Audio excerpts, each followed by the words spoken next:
Hey guys, let's do a quick experiment. Take out your phone and go to your favorite messaging app for a sec, whether it's like TikTok, Instagram, Discord, Snaps, or WeChat. Alright, whatever it is, take it out for a second. We'll give you 5 seconds to do so.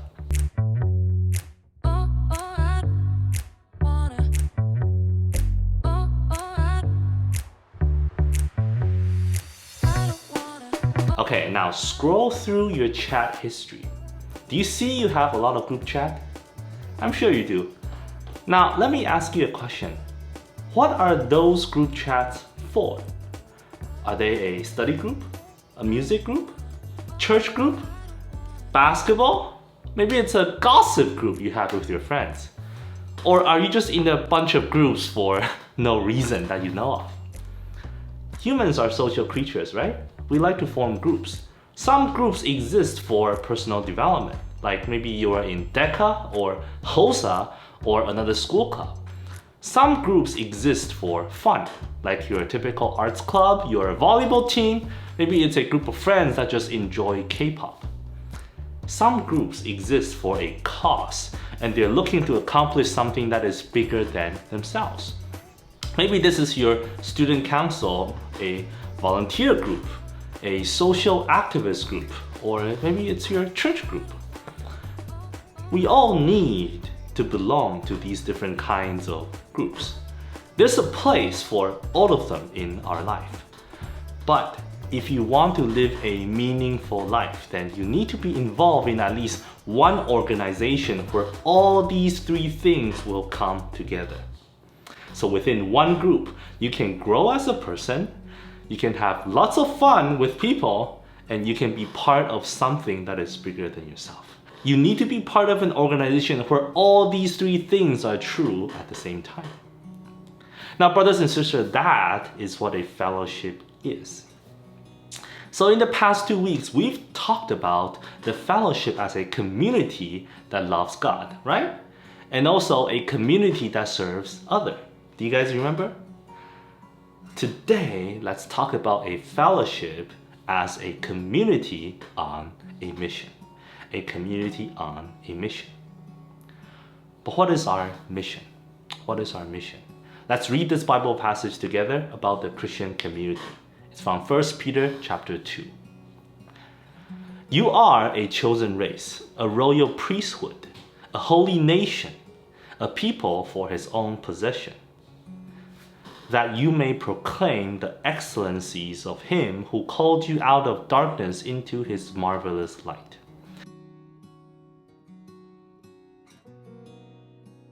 Once you were not a people, but now you are God's people. Once you had not received mercy, but now you have received mercy.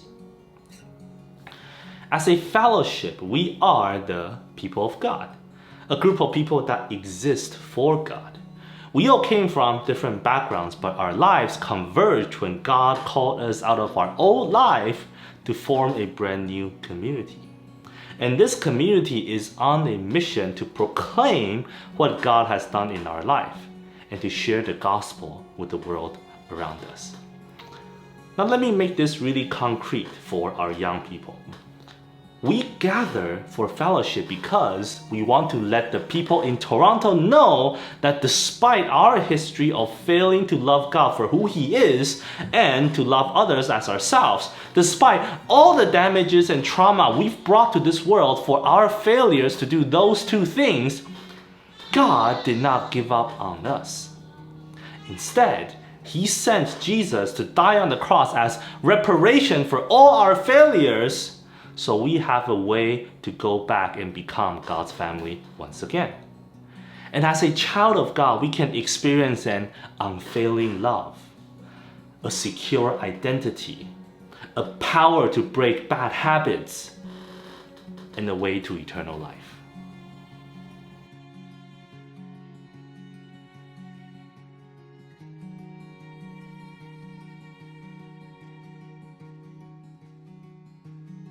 Our city is full of people who have never experienced unconditional love, who don't know who they are and they're trying to find out, who have many bad habits that's wrecking their lives, and who don't know how to get to heaven.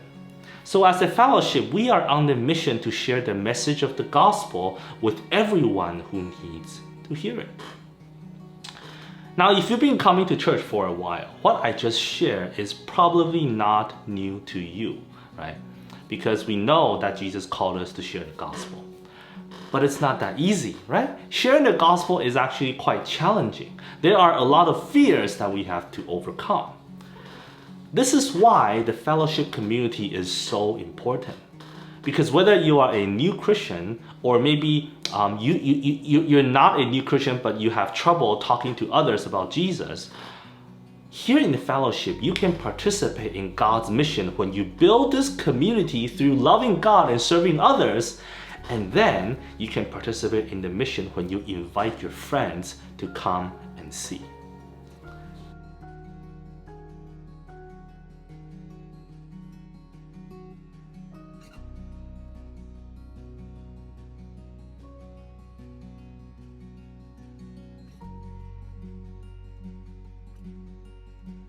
When we build a godly community that we are proud of and invite our non-Christian friends to come, they can see for themselves the distinct atmosphere and culture that is in our fellowship.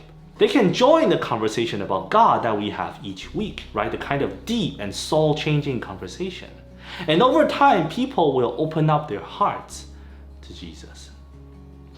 This is what we call evangelism through community. Right? Evangelism through community. It's when we invite non-Christians to come check out our community and get rooted as part of our big family. And as they do that, they will experience God's love here and want to know more about Jesus. For me, this was how I came to Jesus as well. As some of you know, I did not grow up in a Christian family. I had some Christian friends in high school, but they always kept their faith to themselves. So I didn't really know. It wasn't until university when I met Christians who were serious about their identity in God. When I first visited, these Christian fellowships, I noticed the people were very different. They were opening up their friend groups to welcome me in. I didn't have to act all cool and funny in order to get them to like me, which was what I usually had to do to fit in everywhere else I go. And also, as I got to know them better, I noticed that these Christians would gather for fellowship, even when they had so many deadlines at school. And they seemed to be, pretty at peace with the fact that they're here when they're like two assignments due the next day. It was clear that they wanted to be here talking about God and studying the Bible. And that was just very weird to me. Because for me, I didn't really care about my marks in school. I was there for the social life. So it was normal for me to hang out with friends even when school was busy.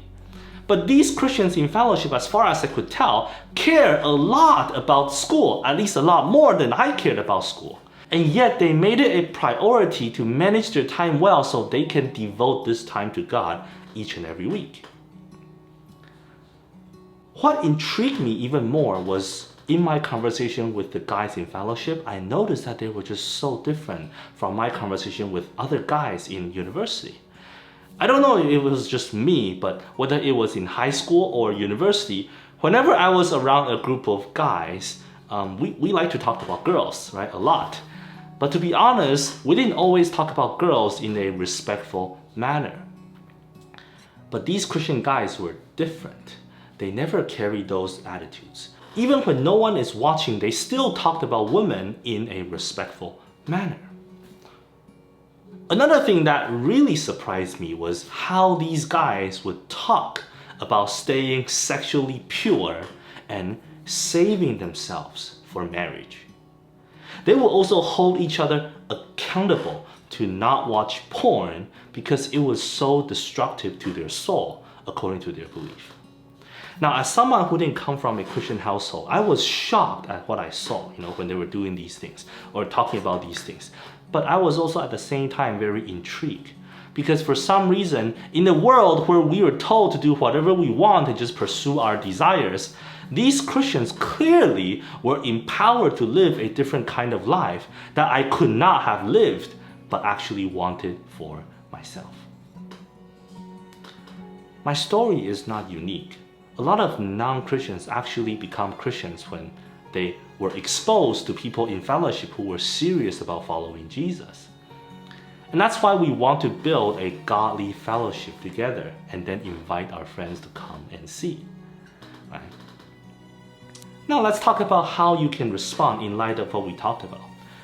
Thanksgiving is coming up, right? And this is one of the best times to bring our friends to church.